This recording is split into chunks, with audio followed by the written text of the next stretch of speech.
हाँ, देवदासी सिस्टम के बारे में बात कर लेते हैं, जो कि थिलाना मोहन अम्बल एक नॉवल है, जो हमारे नंबर 2 यानी कि कोटमंगलम सुब्बू ने लिखी थी, जो कि पोएट भी थे। इन्होंने देवदासी प्रथा के बारे में लिखा है अपनी नॉवल में। तो ये है क्या? देखो, देवदासी प्रथा अब नहीं है, अब खत्म हो चुकी है। कब चलती थी ये? काफ़ी समय पुराने, मतलब प्राचीन प्रथा है ये, काफ़ी लंबे समय से चलती आ रही थी। अभी थोड़े दिन मतलब अंग्रेजों के आने के बाद ही खत्म हुई है।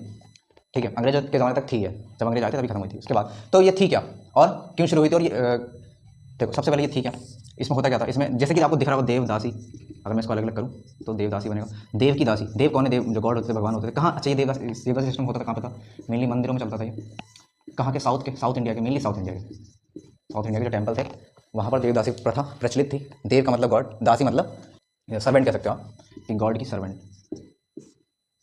तो ये प्रथा क्यों बंद हुई और क्यों शुरू हुई और क्या कारण थे इसके बंद होने का, ये देखेंगे हम। तो देवदासी प्रथा शुरू कब हुई थी? ये काफ़ी समय पहले हुई थी। क्यों हुई थी शुरू? इसलिए हुई थी कि कुछ लोग मानते थे, अच्छा पहले जैसे मैंने बताया कि लड़कियों को बोझ समझा जाता था, तो कई सारे लोग जिनके यहाँ खूब सारी लड़कियाँ होती थी या किसी के यहाँ लड़की पैदा हो जाती थी गलती से और वो बहुत करीब होते थे, तो वो क्या करते थे? अपनी लड़की जो है मंदिर को दान कर देते थे कि ये लड़की अब मंदिर की हो गई और यह मंदिर में ही सेवा करे। कब करते थे? जब लड़की 5 से 6 साल की हो जाती थी, इस उम्र में उसको मंदिर को दान कर देते। और ऐसा भी माना जाता था कि हम जो है अपनी बेटी भगवान को दान दे रहे हैं, भगवान को चढ़ावा चढ़ा रहे हैं और इससे जो है भगवान खुश होकर हमारे दुखों को, हमारे जो परेशानी चली उनको खत्म करेंगे। ऐसा लोग सोचते थे, मानते थे। ठीक है, तो जो मंदिर के जो पुजारी होते थे वो इनका ध्यान रखते थे, इन सारी लड़कियों को। इनको वैसे तो ये खाना बनाना तो यही बनाती थी ये। अच्छा, मेनली करती क्या थी? मंदिर की साफ सफाई, खाना बनाना, पंडितों के लिए भोजन परोसना, और इन्हें नृत्य भी करती थी।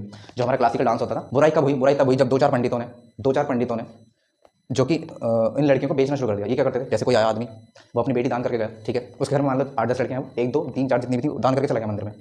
ठीक है, अब कुछ पंडित, देखो सारे लोग अच्छे नहीं होते हैं। पंडित है इसका मतलब ये नहीं कि वो अच्छा ही होगा, पंडित भी बुरे होते हैं। कुछ एक पंडित ने क्या क्या क्या किया? देवदासी में से उन लड़की को बेचना शुरू कर दिया। किसको बेचना? किसी को भी, जैसे बाहर ले जाकर बेच दिया। यहाँ से लेकर मंदिर के, बेटा चलो आप घूमने चल रहे हैं, आपको यहाँ घुमा के लेकर मेले लेकर चलूँ, ऐसे लेकर और किसी स्टेट को किसी को बेच दिया। फिर बेचने के बाद आप समझ सकते हो कि उन लड़कियों के साथ क्या होता होगा। तो ये प्रथा इसलिए बंद हुई क्योंकि इन लड़कियों के साथ जो है अन्याय हो रहा था, गलत काम हो रहा था, इसलिए इस प्रथा को बंद करना पड़ा। ठीक है, ये थी देवदासी सिस्टम। इसी के बारे में इन्होंने लिखा है हमारे बुक में, जो बुक है, नॉवल है थिलाना मोहन अम्बल, जो कि कोटमंगलम सुब्बू ने लिखी है।